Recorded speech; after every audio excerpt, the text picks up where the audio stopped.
in terms of looking at these landscapes of communication and of surveillance, for lack of a better word, we find it all over. We find it in the ocean, we find it in the ground, we find it in the sky, we find it in space, and perhaps it makes us look at those landscapes differently. But the things going on in these infrastructures, the data through those cables, or the images being taken by those satellites, are not passive things. Those infrastructures are also looking at the world. They're trying to see the world in a way as well.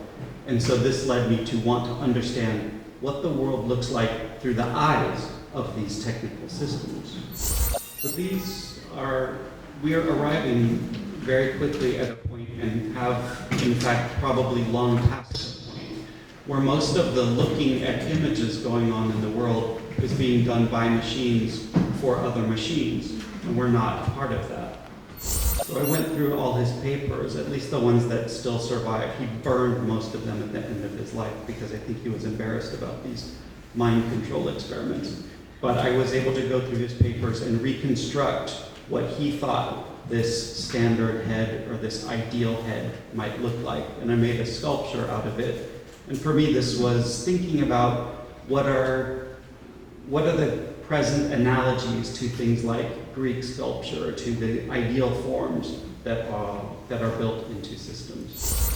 An algorithm trying to detect emotions, and it says that she is 73% sad, 17% disgusted, 3% angry, and 2% neutral. Again, we're seeing the complexities of emotions being reduced to very narrow categories. And we're also seeing the assumption that your inner being, of how you feel, can be read on your face.